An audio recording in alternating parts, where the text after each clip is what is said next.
Late this afternoon, President Trump finally weighing in on the Roy Moore scandal. The Alabama Senate candidate facing a slew of sexual harassment allegations, including that against minors. But the president, he doesn't believe the accusers. So why does he believe the women who accuse Bill Clinton or Franken or others of harassment? And speaking of the sexual harassment scandal, it is spreading. CBS, they fired Charlie Rose, and now a prominent congressman, the latest public figure accused. We'll look at whether or not we are seeing a sea change in our culture. Also, what do you do when all of us in a couple days of the Thanksgiving dinner table inevitably are going to be engaged about politics? How do you get out of it? Well, we've actually got a few tricks and tips to help you enjoy the dinner or at least survive it. Good evening, everybody, and welcome to RFL. I am Richard French. I can't believe what I'm about to say, but just a couple hours ago, President Trump, he finally spoke out about the Alabama Senate candidate Roy Moore, and despite the long list of women accusing Moore of sexually assaulting or harassing them when they were teenagers, one as young as 14, Trump has decided to throw his support behind the fellow Republican. Take a listen for yourself. Look, he denies it. I mean, if you look at what is really going on and you look at all the things that have happened over the last 48 hours, he totally denies it. He says it didn't happen. And, you know, you have to listen to him also. You're talking about, he said 40 years ago this did not happen. So, you know. Moore, as a reminder, has been accused of assaulting, harassing, pursuing young women, as I said, as young as 14. That when he was in his 30s and already the assistant district attorney. Reports say his actions were so widely known that Moore was banned from his local mall from basically pursuing the young women that were there. The accusations prompting the first daughter, and if you forget, this is Ivanka Trump, that's right, the daughter of the president, to say the following of Roy Moore. Quote, "There is a special place in hell for people who prey on children. I've yet to see a valid explanation, and I have no reason to doubt the victim's accounts," end quote. But her father's comments are already being taken as an endorsement of Moore despite those accusations. Moore himself retweeting a report quoting Trump that spelled out what Trump just said. But Trump didn't just stop with Moore. He was also asked about the groundswell of women coming forward accusing men of many disciplines of sexual misconduct. Given what he just said about believing Roy Moore, take a listen to his response on this. Women are very special. I think it's a very special time because a lot of things are coming out, and I think that's good for our society, and I think it's very, very good for women, and I'm very happy a lot of these things are coming out, and I'm very happy it's being exposed. I can only imagine what Melania said once he climbed on Marine One. Now, a statement that sounds presidential, what you just heard, till you consider the president himself has been accused of sexual misconduct by some 16 women, including 12 that were showing there on the screen. Trump and the White House deny all their claims and says all the women are all lying. He's even threatened to sue some of them, though no suits have been filed because, well, then we'd have discovery in those cases. But let me bring in our panel. Dominic Carter, political journalist and author. Scott Vanderhoff, former 5-term Republican Rockland County executive, co-chairman of the Palisades Institute of Dominican College. And Andrew Whitman, senior political correspondent. Okay. Everyone was trying in the last 2 hours to divine, the politics and everything else. But let's step back. The commander-in-chief of the United States, the most powerful man on the planet, was given a choice. Door number 1, 2, and 3. Door number 1 is continue to shut up, don't say anything, and stay out of it completely, as he did in the beginning, and say, leave it to the Alabamans to decide.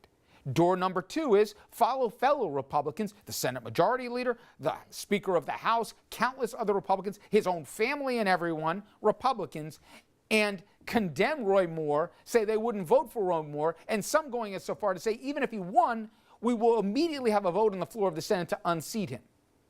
Or pick door number 3, which heretofore no one thought would ever be opened, and actually support an alleged pedophile because the other guy is a liberal. And by the way, and soft on crime, that other guy has convicted KKK murderers and all the rest as a district attorney. I don't know what planet we live on anymore, Scott, but I can't believe I'm saying the President of the United States just endorsed an alleged pedophile. Yeah, to your analogy, he walked into the wrong theater. The 3 doors are ones he should have, he shouldn't have taken any of them. My only guess, is, he has a tendency to listen to the last guy that last talked to him before he walks out the door. And you've heard the reports, just to amplify it, that both apparently Steve Bannon and Kellyanne Conway had audiences with this president as recently as the last 12 to 24 hours. And reportedly, their counsel was, hey, the base doesn't like you not staying with Moore. And there we saw the 180 from a position he took just for the last 2 days. And I think this is not well thought out, because if it had been, he wouldn't have done that. He could have stayed out of this, let it go if he had to, but he didn't. And the only way I can think of is the last guy to speak to him, one of those 2 or perhaps someone else, said, look, the other guy's a liberal Democrat and you don't want him. So forget all this other stuff and just say something. And in his most inarticulate way, he said, well, nothing's proven. Well, of course nothing's proven. And by the way, that didn't stop him, as we'll talk in a second about, Andrew. The president has chosen to speak out against Al Franken, using terms like Frankenstein and all the rest. And I don't want to condone any of that horrible behavior, and maybe he should or shouldn't even lose his job in Washington. But he's acknowledged it, and now he's moving forward, and none of the things that were alleged in there had anything to do with minors or the assault that's being alleged against Roy Moore. The president was fine talking about them and others, including Bill Clinton, on the campaign trail. To say that this is a moving standard, I don't even know what you call Though this. it's interesting that as he was walking to the chopper, again, he's heading to Mar-a-Lago, he's going on vacation. When we just heard from him, he was asked about Al Franken, and he declined to take a shot at Al Franken. He says Franken will have to make that decision for himself. No, I know he didn't do that before. I disagree with Scott only because as distasteful and disappointing as this is from the president, and we say that every day, I think it's about self-preservation in his own mind. 2 kinds of self-preservation. One, I have to make sure that people question the allegations against Moore, because otherwise they might believe the allegations against me. And that opens the door for the president being investigated. And the second thing is he needs all the votes he can get in the Senate. And I think the calculation is if we lose another Republican seat in the Senate, I can't get anything passed. Okay. And that kills my legacy And I want to get to you in a politically. second, Dominic, but I come back to the Republican at the table here, and I ask the following. Republicans have vocally come out against Roy Moore. Senator Mitch McConnell, never confused with a moderate, let alone a liberal, a line item conservative Republican, vocally said he does not want Roy Moore to be the senator. And even when pressed to say, you're not going to be able to get another name on the ballot in time, he goes, I don't care. I don't want him. Because he knows, unlike the president apparently, that next year every House Republican is up. Guys you know in New York State that are in suburban districts, they're going to have to run as the party of Roy Moore if President Trump gets his way. A ton of Republican senators are going to have to do the same thing. We could have a spectacle on the floor of the U.S. Senate where Republicans will call a vote to vote one of their own to unseat him before he even takes basically his place, in the Senate. So whatever calculations, and maybe even Andrew's even right, it's not good politics, forget about ethics, for Republicans. It absolutely isn't, but he doesn't follow that. He's never been on board with McConnell or anybody else. He's not for the Republicans. By the way, I think you're right. I mean, I think he goes to the Alabama's base. He's not thinking about the intelligent thing that he has to get stuff done, aside from the fact that you're talking about pedophile, so it's more egregious than almost all these other accusations from that respect. And how Alabamans, those who still support him, and there are a lot who do, how they can't get through this, I don't know. But to your point, I think you're right. I think and to your point, Richard, he thinks only the next foot in front of his first foot. And he's thinking, well, I got to keep this guy in. And he contradicts himself within 30 seconds, Dominic. But again, I think we sometimes, and I'm as guilty as anybody, we conflate it with votes or with the makeup, the 52 to 48, 51 to 49, which party's got what. We've covered a lot of bad guys in politics, okay? I'm talking at the state level, at the local level, at the national level. But I have never seen a situation where a political calculus was done that with all the tides going against me, including members of my own party, the leadership of my own party, that all say, let's run, not walk away from this guy. My own daughter would say to me, this guy has a special place in hell.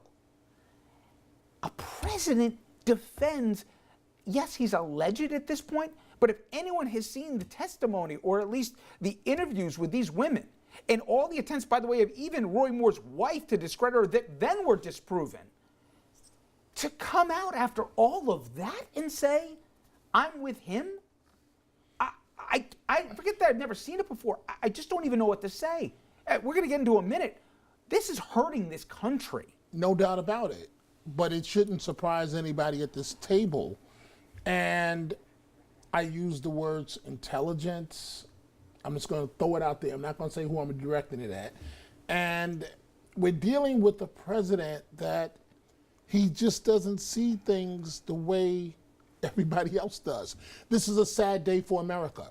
Think about this. When David Duke was going ahead, KKK leader, it was George Bush, right? The first Bush that said, no, we don't want your support. When he ran for governor in Louisiana. That's what should have happened here. At some point, what's best for America should go in front of winning at all costs. And let's put the standard here for a second.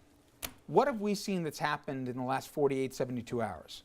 Charlie Rose, I don't think he's going to host another show for the rest of his life. He's gone. CBS, he's gone also at PBS. Right now, lawmakers on Capitol Hill. Al Franken's going before the Ethics Committee. You're going to see the same thing with John Conyers. They can't. So here's the messaging. Let's think you're a young woman on Capitol Hill. You come forward. Unless the guy basically says, yes, you're right, in Washington, unlike in Hollywood or in other walks of life where they're shown the door, they'll keep their job or at least have a day. And if they defend it, the president's taking the side of the accused rather than the accuser.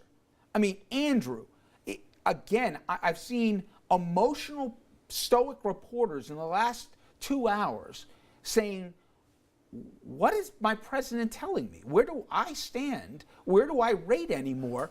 This isn't just, I don't care about the parties anymore. This is crazy. I think the messaging to those women is at a time when these allegations are being taken incredibly seriously across the board. They're not in one corner of our political spectrum, and that means that the status quo before this latest wave remains in place. That it's your word against theirs, that you're going to have to go through the legal wrangling, you're going to have to, your own character is going to be besmirched, there's going to be research done against you. I mean, all the stuff that kept women from coming forward about these kinds of allegations in whatever line of work, whatever industry, remains in place in this one corner of the political spectrum. And I want to push back on something Dominic said, because it's not, the decision that Trump made today isn't shared by, or is shared by more people than we recognize. It is. It's, right, in Alabama. It's party over country. This is the epitome of party over country. Except explain then, Andrew, this. Why have people that aren't in Alabama, that aren't up for re-election in the next 12 months, why did they come out as early as they did and as vocal as they did and unequivocally condemn Roy Moore and say he shouldn't be elected? Find me one from a deep red seat. What do you think Kentucky is? I think Kentucky's not as deep red as you think it is. And McConnell's not talking about fear of his own voters. He's talking about control of the Senate and the overall look of the Senate Republicans. Well, let's give him the benefit of that and just say that they'll either have granddaughters or daughters or wives and say, I don't want to be sitting in a room with a guy a guy that would do that. And by the way, what everybody forgets is when pressed on the issue first, Roy Moore said, I never saw a teenage girl without the consent of the parent. Okay, so there's not even a debate with denial from him that there weren't teenage girls when he was in his 30s. I can't believe I'm going down this road. But I think, getting back, this is not a Republican thing, okay? To make it a Republican thing is wrong, I think. Because there are Republicans who are standing up from different places saying no. I think what we need to recognize and acknowledge is that this is a serious wave. And it's affecting all of the various theaters, entertainment and politics and what have you, which is a good thing. The question is whether the politicians, and I mean by that the Congress in particular, take it seriously. I don't know if you saw there's a whole description of how a woman has to complain and go through. It's insane. Go through an and there's a bill right now gauntlet. making its way through Congress that Congressman Spire has said that would eliminate, for example, the counseling that's mandatory for the accuser and all the rest. I'll only say this much. I think you're right, but I think there are times in this country where you look to the president. Where is the leadership of the president? I didn't expect inspired leadership for this, given his own personal baggage, but I really didn't. And maybe you think I'm naive. I really didn't think the president possibly could have made the Roy Moore situation worse. I thought it was as bad as it could have gotten. But the president somehow, today, made an alleged child pedophile a cause worth championing. Every night, it's like a broken record. I can't believe the things that I'm reporting on. All right, coming up next, though, listen, all of us, okay? In less than 2 days' time, we're going to be sitting at Thanksgiving tables. And many of you are probably worried that somebody at the table, Uncle you-know-who, is going to bring up politics. And it can't help but get heated. We're going to discuss avoidance techniques to try and help you get out of it. Stay with us.